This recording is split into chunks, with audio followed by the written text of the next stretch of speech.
샬롬 샬롬 샬롬 샬롬. 하나님 사랑합니다. 여러분 주 안에서 사랑합니다. 오늘은 요엘서 3장 14절에서 21절을 중심으로 여호와의 날이라는 제목으로 함께 은혜를 나눕니다. 인간의 두 얼굴 내면의 진실이라는 책은 2009년에 방영되었던 EBS 다큐 프로그램을 엮어낸 책입니다. 이 책 속에 매우 놀라운 용어들이 담겨 있는데 모든 사람들은 착각하는 존재라는 것이죠. 누구도 예외 없이 모든 사람은 자기중심으로 착각을 하며 살아간다 이렇게 주장하고 있습니다. 그리고 인간이 착각하게 되는 근본적인 이유는 자기중심성 때문이다. 그리고 다른 사람에게 예를 들어서 어떤 메시지를 전할 때 자기가 이해했다고 생각하면 그 사람도 이해했을 것이다 라고 착각을 한다. 믿는 거죠. 그렇게. 저도 마찬가지입니다. 어떤 그 논리나 이런 것들이 이해가 되면 뭐 어떤 영화나 드라마나 아니면 어떤 그 책이 이해가 되고 너무 은혜를 받고 좋다라고 여겨지면 인용을 하게 됩니다. 근데 읽어도 별로 와서 닿지 않고 잘 이해가 안 되고 내용이 잘 파악이 되지 않으면 전하지 못하죠. 그래서 그 사람에게 필요한 충분한 정보를 전하지 않는 경향이 많다. 내가 이해한다고 생각하면 그 사람도 이해했겠지 하고 그냥 넘어간다는 겁니다. 더 놀라운 것은 사람의 뇌구조에는 착각을 일으킬 수 있는 부분이 존재하는데 그 착각이라는 걸 알려주는 부분은 없다. 그래서 한번 착각하면 착각 속에 빠져 살게 된다. 예를 들어 공주병이나 왕자병에 걸린 사람은 평생을 공주나 왕자인 것처럼 착각 속에 살아갈 가능성이 크다는 겁니다. 그래서 인간은 착각하는 존재다. 자기중심으로 믿고 사는 존재들입니다. 이 착각이 인생을 힘들게 만들고 어찌할 경우에 더 심하면 그 착각이 깨어지질 않게 되면 파멸하게 되는데 성경 메시지는 대부분 이런 인간의 착각을 지적해주는 내용이기도 하다. 그리고 성령께서 하시는 사역 가운데 많은 부분은 우리 잘못된 착각을 바로잡아 주시는 일을 하신다. 오늘 본문 역시 인간의 착각을 지적하며 그 착각이 바로잡아주기 위해 주신 말씀입니다. 여호와의 날이라고 오늘 제목이 그렇게 잡았다고 말씀드렸습니다. 본문 요엘서는 요엘 선지자가 자기가 본 환상을 기초로 이스라엘 백성에게 선포한 예언을 기록한 말씀인데 그 내용을 한마디로 요약해보면 야훼 날에 대한 계시, 그렇죠? 요엘 선지자니까 그 여호와의 날이 임할 것이라는 말씀입니다. 요엘서는 3장밖에 안 되는 짧은 내용 소선지서이죠. 대선지서와 소선지서가 한 17권이죠. 대선지서 5권, 소선지서가 12권입니다. 그래서 이사야부터 시작해서 에스겔, 또한 에르미야, 에가, 그리고 다니엘 이렇게 5권이 대선지서, 나머지 호세아부터 말라기까지는 전부 다 소선지서. 대개는 대소선지서의 이유는 분량의 많고 적음에 따라서 정리를 그렇게 했습니다. 오늘 본문 3장 14절을 보면 야훼 날이 가까움이라 이렇게 말씀하고 있죠. 이렇게 요엘 선지자는 야훼 날이 머지않아 임할 것을 여러 차례 반복을 합니다. 도대체 요엘 선지자는 왜 이렇게 반복해서 야훼 날이 임할 것을 강조하고 있을까? 사람들이 착각하고 있기 때문이다. 사실 당시 많은 사람들이 야훼 날이라는 것이 임하지 않을 것이라고 그렇게 믿고 착각을 했다는 거죠. 그리고 야훼 날이 임하더라도 먼 훗날일 것이라고 자기 나름으로 그렇게 믿어버렸다. 그래서 죄짓고 악을 행하고 하나님의 진노를 불러일으키는 삶을 살았던 것입니다. 예수님께서 이런 착각 속에 빠져 살고 있는 인간들의 교만한 본성을 지적하신 게 있습니다. 마태복음 21장 33절 이하에 보면 포도원 농부의 비유에 관한 말씀 여러분들 잘 아시죠? 포도원 주인이 농부들에게 포도원을 세를 주고 타국으로 갑니다. 포도 열매를 거둘 때가 돼서 종들을 농부에게 보내죠. 그런데 농부들이 세를 낼 생각은 하지 않고 종 하나를 때리고 하나를 죽이고 또 하나를 돌로 칩니다. 주인이 이번에는 더 많은 종을 보냅니다. 이번에도 농부들이 그렇게 못된 짓을 하죠. 농부들이 이 아들만 죽이면, 그래서 그 다음에는 자기 아들을 마지막으로 보냅니다. 농부들이 이 아들만 죽이면 이 포도원을 자기들이 차지할 수 있을 것이라고 생각하고 포도원 밖에 내쫓아 죽여버립니다. 이 말씀은 하나의 비유이죠. 인간은 이 농부들처럼 주인이 아니고 청지기인데 자기들이 주인인 줄 착각을 하고 살고 있다는 거죠. 예, 부던 주인이 주권을 행사하려고 하자 거부합니다. 그리고 아예 자기들이 그 주권을 차지하려고 하죠. 예, 예수께서는 이 말씀을 통해서 인간의 교만을 지적하고 계십니다. 내 것도 아니면서 내 것이냐, 예, 횡포를 부린다라는 그런 말씀을 하고 있습니다. 예, 인간은 하나님의 주권을 인정하지 않는다. 하나님께서 하시는 일을 마치 자기가 만들어서 하고 있는 것처럼 생각을 하고 자기가 주인인 것처럼 생각을 한다. 내 인생은 나의 것. 이런 노래도 있습니다. 하나님께서 간섭하시는 것을 원치 않습니다. 내가 만들어가는 거지 무슨 섭리가 어딨어 뭐 이렇게 생각한다는 거죠. 그래서 자기들이 세상의 주인인 것처럼 살고자 합니다. 자기를 뜻대로 살고자 합니다. 결국 인간은 영원히 인간의 날만 있기를 바란다. 여호와의 날을 인정하지 않고 그날이 없다고 주장하며 살아간다는 것인데, 미국의 작가 존 스타인백은 노벨 문학상을 받은 한 연설에서 의미심장한 말을 했습니다. 태초에 인간이 있었다. In the beginning there was man. 이렇게 표현했습니다. 당시 인간 중심의 세상 풍조를 꼬집는 말이죠. 네, 태초에 인간이 있었다. 태초에 누가 계세요? 하나님이 계셨다이죠. 오늘 현대문명 속의 인간이 그 중심에 자리를 잡고 있습니다. 하나님은 더 이상 현대문명 속의 중심이 아니고 주변일 뿐이다. 필요하면 찾는 그런 존재일 뿐이다. 심지어 교만한 인간은 하나님마저도 인간이 만들었다고 주장하기도 합니다. 하나님은 인간이 과학이 발달되지 않았던 원시시대에 설명할 수 없었던 자연현상을 보고 두려워 만들어낸 허상일 뿐이다. 뭐 번개, 우박, 천둥, 그죠? 폭우, 홍수 이런 것들을 보고 두려워서 상상해서 만들어낸 결과물이다. 이렇게 얘기를 한다는 거죠. 결국 하나님이 존재함으로 인간이 존재하는 것이 아니라 인간이 존재함으로 하나님도 존재한다라는 억지 주장을 펴고 있습니다. 이런 사람들이 여호와의 날은 결코 당연히 있을 수 없는 허구일 뿐이다. 오직 인간의 날만 있었고 또 인간의 날은 영원하다고 주장한다. 독일의 신학자 루돌프 오토가 쓴 거룩이라는 책을 보면 종교의 본질은 거룩, 두려움이라고 파악을 합니다. 정말 하나님이라는 낯선 존재 앞에서 거룩한 두려움을 깊이 느끼는 것이야말로 신앙의 출발점이라는 것이죠. 안타깝게도 오늘 현대인들은 그 잘난 현대 문명 때문에 거룩한 두려움을 경험하지 못한 채 교만한 늪에 빠져서 살아가고 있기도 합니다. 최근 영국의 그 이론 물리학자 스티븐 호킹 박사가 위대한 설계, 그랜드 데이즌이라는 책을 출간했습니다. 이 책에 호킹 박사는 지금까지 과학적 연구 결과 우주는 중력의 법칙과 양자 이론에 따라 무에서 자연적으로 발생하는 것이고, 이 자연 발생이 바로 인간과 우주가 존재하게 된 이치고, 여기에는 우주가 창조되고 작동하는데 신을 개입시킬 필요가 없다고 기록하고 있습니다. 게다가 이 우주 안에 하나님을 간섭할 공간이 없다라고 얘기를 하죠. 하나님의 우주 창조는 전면적으로 부정하는 주장입니다. 안타까운 것은 호킹 박사는 신학자 오토가 말하는 거룩한 두려움을 경험해보지 못했기 때문에 이대로 교만한 말을 하게 된 것인데, 이런 사람들에게 여호와의 날은 결코 당연히 있을 수도 없고 있어서도 안 되고 어떻게 있을 수가 없죠. 그거는 하나님이란 존재가 없기 때문에 오직 인간의 날만 있을 뿐입니다. 오늘 본문을 보면 요엘 선지자는 분명히 말하죠. 야훼 날이 분명히 임한다. 14절이죠. 오늘 본문.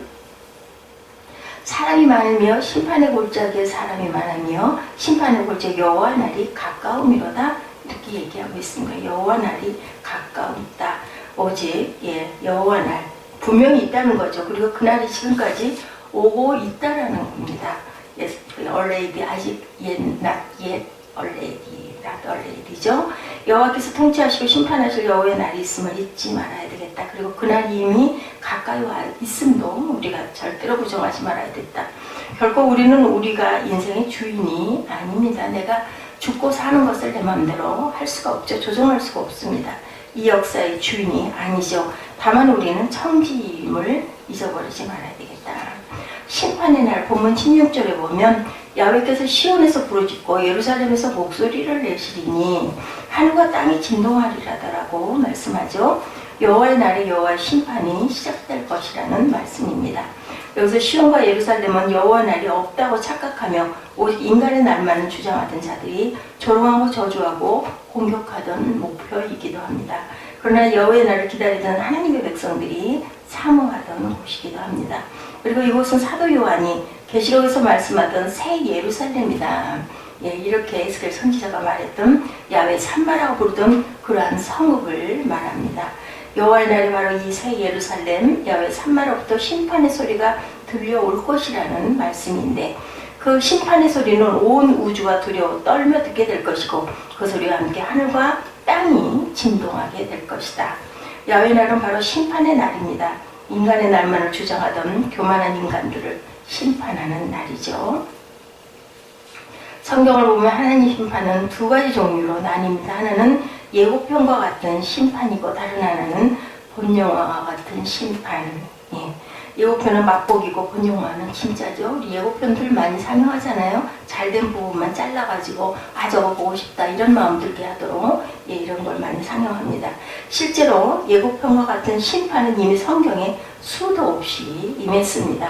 이미 창세기 3장에 심판이 시작되죠. 우선 하와를 미혹했던 뱀에게 심판을 말합니다. 창세기 3장 14절에 보면 내가 모든 가축과 들의 모든 짐승보다 더욱 저주를 받아 배로 다니고 살아있는 동안 흙을 먹을지니다. 이렇게 심판하십니다. 다음으로 인간의 심판을 당하죠. 하와에게 임신하는 고통을 크게 하시고 아담에게는 평생 수고하여야 그 소산을 먹도록 심판하십니다. 그리고 인간으로 하여금 흙으로 돌아가는 죽음의 심판을 하셨습니다. 예고편과 같은 심판의 하이라이트는 창세기 6장 이하에 나오는 노아 홍수의 심판입니다. 당시 인간의 죄악이 세상에 가득하고 그 마음으로 생각하는 모든 계획이 항상 악하여서 하나님께서 홍수로 그들을 심판해 버리시죠. 이때 사람은 물론이고 가축과 기는 것과 공중의 새까지 모든 생명체들이 홍수의 심판을 받고 살아남은 것은 노아의 가족만 살아남습니다. 다 죽었습니다. 그러나 본영화와 같은 진짜 심판은 따로 있다. 야훼의 날에 임할 심판, 계시록 20장 12절을 보면 이렇게 말씀하죠. 또 내가 보니 죽은 자들이 큰 자나 작은 자나 그 보좌 앞에 서 있는데 책들이 펴있고 또 다른 책이 펴졌으니 곧 생명책이라. 죽은 자들이 자기 행위를 따라 책들에 기록된 대로 심판을 받으니 바다가 그 가운데 죽은 자들을 내주고 또 사망과 음부도 그 가운데 죽은 자들을 내주며 각 사람이 자기 행위대로 심판을 받고 사망과 음부도 불못에 던져진 이것은 둘째 사망 곧 불못이다. 누구든지 생명책에 기록되지 못한 자는 불못에 던져지리라. 이렇게 말씀을 합니다. 그리고 히브리서 9장 27절에 한 번 죽는 것은 사람에게 정하신 것이요 그 후에는 심판이 있으리라. 성경에 셀 수 없이 많은 곳에서 심판을 예고하고 있죠. 이것은 하나님께서 정해놓으신 것이고 결코 변하지 않을 것인데 반드시 또한 이루어질 것임을 잊어버려서 안 되겠다. 로뎀의 대표작 하면 누가 뭐래도 생각하는 로뎀 생각하는 사람이죠. 이 작품은 원래 로뎀이 단테 신곡 중 지옥편을 주제로 해서 지옥의 문이라는 조각 작품을 제작했는데 그 여러 가운데 작품 가운데 하나다. 나중에 그 작품을 하나하나 저마다 이름을 붙였는데 이 작품에 생각하는 사람이라는 이름을 붙인 겁니다. 그러니까 같은 주제가 여러 개가 있는 같은 모습들이 비슷한 모습들이 있었다라는 거죠. 근데 이 주제에 생각하는 사람이라는 이름이 붙어 있었다. 로뎀 전기를 쓴 라이너 마리아 릴케는 이 작품에 대해서 다음과 같이 말합니다. 그는 말없이 생각에 잠긴 채 앉아있다. 그는 행위하는 인간의 모든 힘을 기울여 사유하고 있다. 그의 온몸이 머리가 되고 그의 혈관에 흐르는 피가 뇌가 되었다. 이렇게 얘기를 합니다. 이 사람이 지옥문 앞에서 무슨 생각을 저토록 처절하게 하고 있을까? 하나님이 과연 나는 과연 어떻게 살아왔던가, 하나님께서 과연 내게 어떤 판결을 내리실까, 이것을 생각하는 게 아닐까. 나는 과연 무사히 심판대 앞을 통과할 수 있을까, 이런 것들을 생각하고 생각하고 있지는 않았을까. 그러나 이 사람은 이미 때가 늦었습니다. 이런 생각은 지옥문 앞에서 할 생각이 아니죠. 이 땅에서 지금 우리가 이런 생각을 치열하게 하며 살아가야 된다. 그래야 그 심판을 미리 대비할 수 있기 때문이죠. 지옥문 앞에서 나는 천국을 갈까 지옥을 갈까 이런 생각을 하는 그 생각하는 사람 아무 소용이 없습니다. 그래서 구원의 날 오늘 요엘 3장 14절에서 21절입니다. 구원의 날 14절에 사람이 많으며 심판의 골짜기에 사람이 많으며 심판의 골짜기에 야훼의 날이 가까움이로다. 여호와의 날이 가까운데 여호와 날입니다. 16절에 오면 그러나 야훼께서 그의 백성의 피난처 이스라엘 자손의 산성이 되시리로다 이렇게 말씀을 합니다. 비록 야훼의 날이 임해서 심판이 시작된다고 해도 하나님의 백성들은 이 심판이 오히려 구원을 받게 될 것이다 라는 거죠. 심판날이 오면. 그리고 18절에 보면 그날에 산들이 단포도주를 떨어뜨릴 것이며 작은 산들이 젖을 흘릴 것이며 유다 모든 시내가 물을 흘릴 것이며 여호와의 성전에서 샘이 흘러나와 시딤 골짜기에 대리라.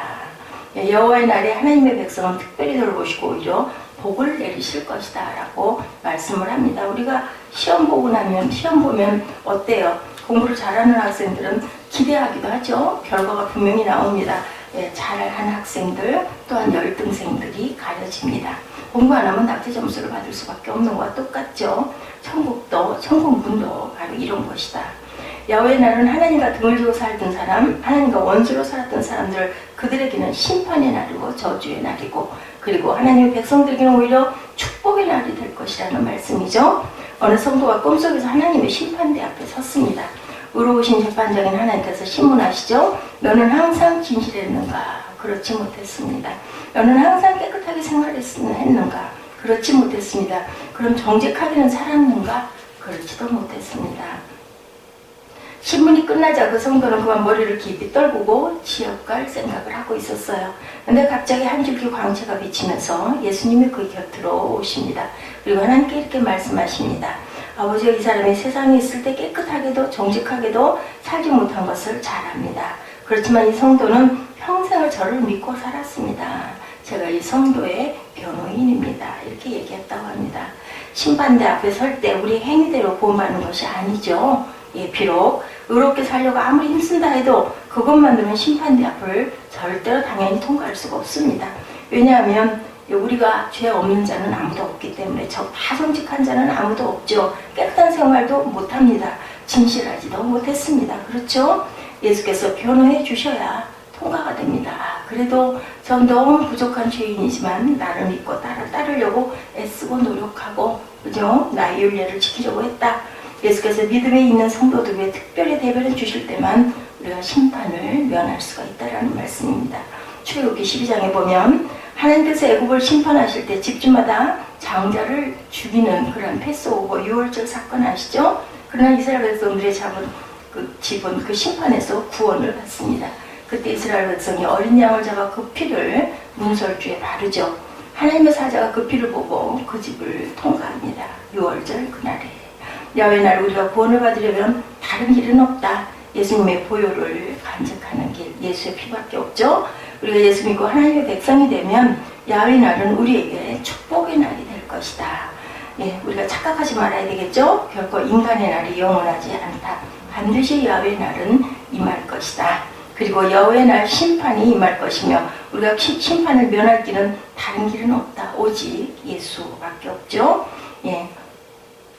우리가 예수를 믿어서 하나님의 백성들 자녀가 되면 우리에게 야훼의 날은 구원의 날이고 축복의 날이 될 것이라는 것을 믿고 하나님이 나를 돌보신다라는 것, 세상은 내가 중심으로 돌아가는 착각이 아니라 하나님이 다스리신다는 것을 믿고 살아가는 저와 여러분들이 되시기를 주님의 이름으로 축복합니다. 오늘 본문 14절부터 21절까지를 중심으로 말씀 나눴습니다. 야훼의 날에 심판이 임할 것이다. 다시 한번 계시록 20장 12절에 또 내가 보니 죽은 자들이 큰 자나 작은 자나 그 보좌 앞에 서 있는데 책들이 펴있고 또 다른 책이 펴졌으니 곧 생명책이라. 죽은 자들이 자기 행위를 따라 책들에 기록된 대로 심판을 받으니 그 바다가 그 가운데 죽은 자들이 내주고 또 사망과 음부도 그 가운데서 죽은 자들을 내주게 된다라는 거죠. 그러면 각 사람이 자기 행위대로 심판을 받고 사망과 음부도 불못에 던져진 이것은 둘째 사망 곧 불못이라. 누구든지 생명책에 기록되지 못한 자는 불못에 던져지리라. 히브리서 9장 27절에 한 번 죽는 것은 사람에게 정하신 것이요 그 후에는 심판이 있으리니 우리의 뇌 속에 착각하는 것을 제어하는 장치가 없다라고 제가 그 서두에 말씀드렸습니다. 근데 그것을 깨닫게 하는 것이 성경에 나와 있는 진리의 말씀들 그리고 성령께서 그것을 깨닫게 한다라는 것을 우리가 절대로 잊지 말아야 되겠다. 태초에 사랑이 있었는 일가 아니라 태초에 in the beginning 누구예요? There was God. 하나님이 계셨지 there was man이 아니었다는 것을 잊지 않으시는 저와 여러분 되시고 오늘도 승리하신 하루 되시기를 주님의 이름으로 축복합니다.